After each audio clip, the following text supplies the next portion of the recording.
ये है नई दिल्ली रेलवे स्टेशन से रवाना हो रही मुजफ्फरपुर के लिए श्रमिक स्पेशल। ये मौका खास है क्योंकि खुद चेयरमैन रेलवे बोर्ड यहाँ पर पूरी व्यवस्था देखने के लिए आए हुए हैं। यहाँ आप देख सकते हैं रेलवे के तमाम आला अफसर यहाँ पर मौजूद हैं और chairman railway board Vinod Kumar Yadav भी ये पूरा नज़ारा देखने के लिए यहाँ पर पहुँचे हुए हैं। यहाँ आप समझ सकते हैं कि किस तरीके की महत्वपूर्ण सुविधा है ये तमाम श्रमिकों के लिए और किस तरीके की व्यवस्था है और कहीं कोई कोताही तो नहीं हो रही है। ये सब देखने के लिए चेयरमैन रेलवे बोर्ड यहाँ पर पहुँचे।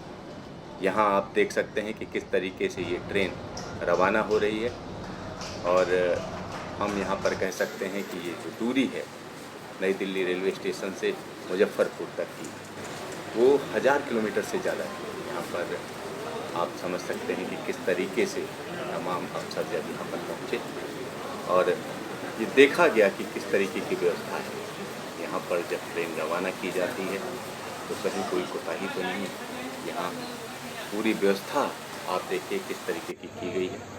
पूरे स्टेशन पर यानी प्लेटफार्म की अगर हम बात करते हैं तो 16 नंबर प्लेटफार्म में वहाँ पर मार्किंग की हुई है कि जो लोग आते हैं उनके बीच में एक डिस्टेंस रहे, पास ना खड़े हों और जब ट्रेन पर चढ़ते हैं तो कोई ऐसा आदमी न चढ़ जाए जिसका टिकट ही नहीं है। और यहाँ आप देख सकते हैं कि किस तरीके से रेलवे स्टेशन में आते हुए तमाम श्रमिक और यहाँ पर सुरक्षा का भी बंदोबस्त है, साथ ही साथ उनका टिकट भी चेक किया जाता है। और ये मैं आपको बता दूं जो श्रमिक स्पेशल ट्रेनें चल रही हैं वो 2 राज्यों के बीच में चलती हैं। पॉइंट टू पॉइंट ट्रेनें हैं। 500 किलोमीटर से ज़्यादा की जो दूरी होती है उसके लिए तय की जाती हैं। और आज ही रेल मंत्री ने कहा है कि उनके पास ये क्षमता है कि रोज़ 300 श्रमिक ट्रेनें निकाल सकें, लेकिन राज्यों को आपस में तालमेल रखना पड़ेगा। राज्यों को जल्द से जल्द परमिशन देनी पड़ेगी और पूरी व्यवस्था करनी पड़ेगी। हाँ, ये बात सही है क्योंकि यहाँ पर अगर हम देखें तो स्टेशन के अंदर आने के बाद पूरी व्यवस्था रेलवे के हाथ में होती है। अगर हम बाहर तक की बात करें तो बाहर जो व्यवस्था की जाती है वो जो भी स्थानीय सरकार है, जैसे दिल्ली की बात करें तो दिल्ली सरकार यहाँ पर डीटीसी की बसों में इन यात्रियों को लेकर आती है और उसके बाद जो हेल्थ चेकअप के बाद इनको अंदर लाया जाता है। मतलब इनमें कोई बीमारी नहीं है, ऐसा नहीं है कि इनमें कोरोना वायरस संक्रमण है और कहीं कोई ऐसा आदमी चढ़ ना जाए ट्रेन पर, उसका भी ध्यान रखा जाता है। हर एक ट्रेन में 1200 से ज़्यादा यात्री नहीं जा सकते। 24 डिब्बों की ये ट्रेन है। यहाँ पर फिर देखिए एक बार मैं फिर से आपको दिखा रहा हूँ किस तरीके से ये ट्रेन रवाना हुई और यहाँ आप देख सकते हैं चेयरमैन रेलवे बोर्ड खुद मौजूद हैं और उनके साथ में तमाम रेलवे बोर्ड के और अधिकारी भी हैं। और यहाँ पर दिल्ली डिवीज़न के डीआरएम के साथ साथ हम कह सकते हैं कि नॉर्दर्न रेलवे के भी तमाम रेल अधिकारी यहाँ पर मौजूद हैं। और ये व्यवस्था देखने का मकसद है कि किस तरीके से आगे जब ट्रेनें बढ़ाई जाएंगी तो उसको कैसे पूरा किया जाए, उसको देखना ज़रूरी है। क्योंकि अगर आप दूर से देखते हैं तो अलग आपको समझ आता है, जब पास से देखते हैं तो समझ में आता है क्या क्या दिक्कतें हैं, तकलीफ़ें हैं और कहाँ कहाँ पर सुधार किया जा सकता है। यहाँ आप देख सकते हैं किस तरीके से ट्रेन रवाना हो रही है और इसमें जो बैठे हुए लोग हैं उनका उत्साहवर्धन किया जा रहा है।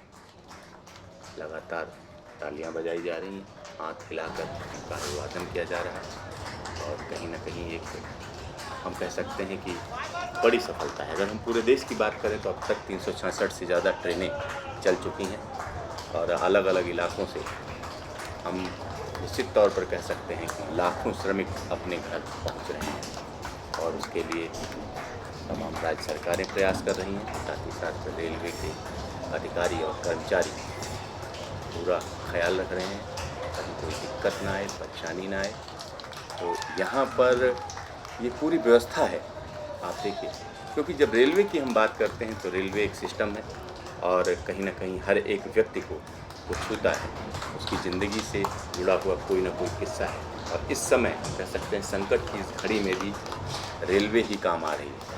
और हम रेलवे की व्यवस्था की बात करें हाँ, इसमें कुछ अच्छाइयाँ हैं, कुछ खराबियाँ हैं, कुछ परेशानियाँ भी हैं, लेकिन इस समय की अगर हम बात करते हैं तो निश्चित तौर पर तमाम लोग जो लॉकडाउन की वजह से देश के अलग-अलग हिस्सों में फँसे हुए हैं, उनको हम कह सकते हैं एक बेहतर सुविधा देते हुए उनके घर पहुँचाना यहाँ ज़िम्मेदारी का काम है।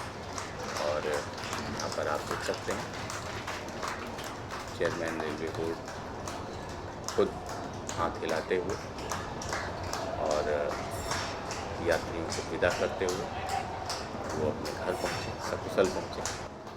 और आने वाले दिनों में इस तरीके की तमाम ट्रेनें चलेंगी, क्योंकि 17 मई तक लॉकडाउन है। अगर उसके बाद की व्यवस्था करें, अगर लॉकडाउन के बाद ट्रेनें चलाने का फ़ैसला होता है तो किस तरीके की व्यवस्था करनी, क्या क्या बंदोबस्त रखना है, इस सब का ख्याल रखना है।